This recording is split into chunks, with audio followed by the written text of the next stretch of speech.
Hello guys! Hello! This is for Fire Sign Leo Aries Sagittarius. Welcome dito sa aking channel. Kapalaran 888. Welcome. Alamin natin kung anong messages, vibration, gabay energy para sa inyong lahat.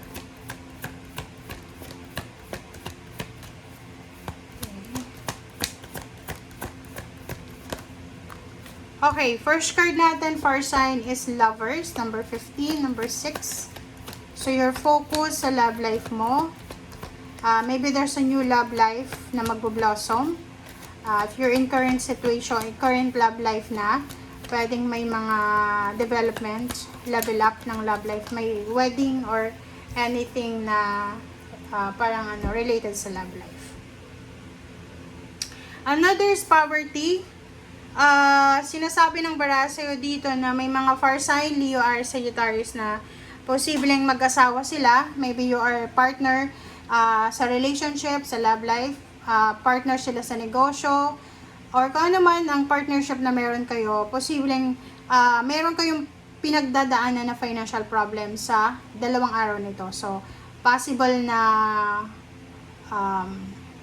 pareho kayong walang trabaho or pareho kayong walang pera, or pareho kayong nangangailangan ng pera. Alright, let's check.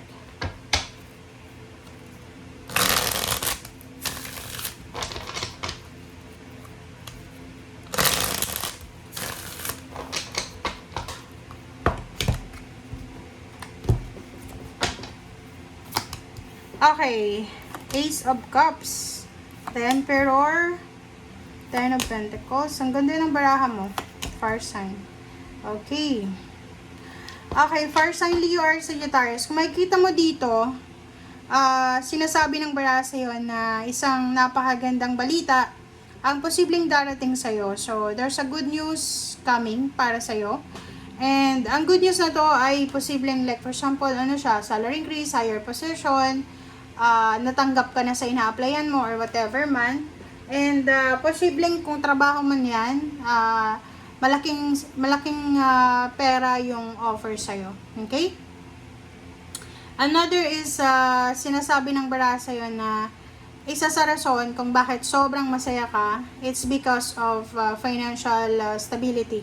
Parang halimbawa, sa dalawang araw na ito, posibleng manalo ka sa loto or tumanggap ka ng malaking halagang pera. Sa dalawang araw na ito din, possible na may hawak kang pera. Pero, yung Three of Swords nandito, hindi lahat ng fire sign, Leo, Aries, Sagittarius, masaya. Kasi may pera silang hawak, may perang darating. Kasi there's some, hindi naman lahat, na meron dito mga fire sign, Leo, Aries, Sagittarius na sila ay nasasaktan, sila ay namumroblema. It's because wala silang pera. Kailangan nila ng malaking halagang salapi kasi marami siguro silang kailangan bayaran, mga bills or anything na kailangan bayaran. But nakikita mo dito na wala silang power. Wala silang power to produce, kaya malungkot sila. Parang ganun. So, dalawang klase yan. Hindi naman lahat masaya dahil may pera. Yung iba, hindi masaya kasi may problema sa pera. Ganyan.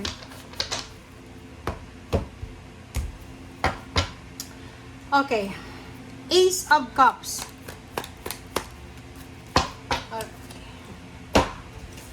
Ito yung gamitin natin.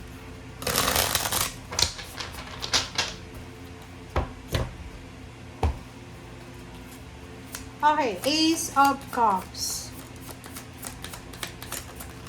Ace of Cups, Three of Pentacles. Oh, meron ditong fire sign, Leo, Aries, Sagittarius na masaya siya. Masaya siya, it's because yung negosyo niya ay nagbo-blossom blooming yung yung negosyo niya. Or possible na masaya siya kasi yung plano niyang negosyo or yung plano niyang gawin or yung plano niya, lalo na sa pagkakaperahan, ay kumbaga into fruition siya. Okay? So there's a result na nakikita siya sa dalawang araw na ito. Okay. Sinasabi din sa'yo dito, fire sign, Leo, Aries, Sagittarius, na kailangan mo daw ng balanse. Okay? Kailangan mo ng balanse between your emotions and your brain. Parang sinasabi ng barahan na huwag kang masyadong tuso or wag ka ding masyadong emosyonal. Parang gano'n yung sinasabi ng baraha.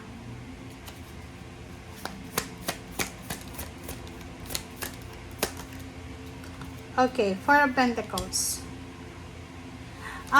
Sinasabi ng baraha sa'yo dito na mayroong fire sign, Leo, Aries, Sagittarius na may enjoy nila or wala silang masyadong poproblemahin sa salapi sa linggong ito. It's because nag-ipon sila. Yung halimbawa na kung ano man ang meron sila sa ngayon, meron sila because naging matipid sila sa nakaraang mga taon. Parang ganon. Or the other way around, meron dito na fire sign, Leo, Aries, Sagittarius na simula sa 2 araw na ito, nagtitipid ka. Like sa pagkain, sa pamasahe, or whatever man, nagtitipid ka kasi may plano ka eh. Sa either plano mong magkaroon ng baby, gusto mong magbuntis, or gusto mong magkaroon ng member ng family, gusto mong bumili ng sasakyan, gusto mong bumili ng aso, ng pusa, gusto mong magpakasal, gusto mong mag-celebrate ng birthdays, gusto mong mag-celebrate ng wedding anniversaries, gusto mong mag-renovate ng bahay, bumili ng lupa, sasakyan, whatever man na luxurious things na gusto mo.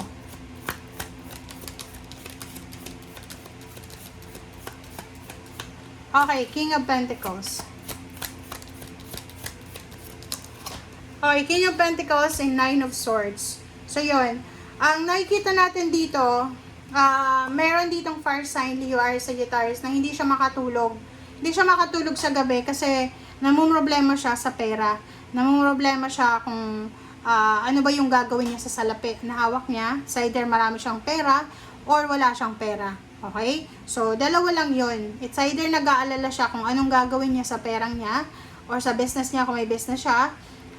Or ano ba yung gagawin niya kasi wala siyang pera. Alright, so Three of Swords. Last card tayo, guys.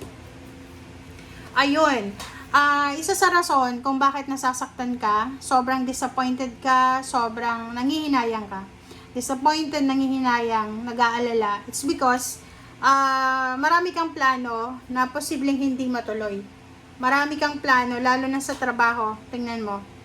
Like for example, sa 2 araw na ito, walang trabaho, parang ganon, walang kuryente or whatever, walang gasolina. And sa barahang ito, nakikita ko na huwag kang masyadong magpanic daw, mag-alala. Kasi ngayon, halimbawa, nahangman siya, hindi man matuloy yung travel mo, hindi man matuloy yung trabaho mo, hindi man matuloy yung negosyo mo, still sinasabi ng baraha dito na may mga tao dito na pwedeng matulungan ka. Okay? So, sinasabi ng baraha, kontrolin mo lang yung emosyon mo. Kasi pag masyado kang aggressive, kasi normal yun sa mga fire sign, maging aggressive, pwede kang magkamali na hindi mo makuha yung tamang solusyon. Okay? Thank you, guys. Bye!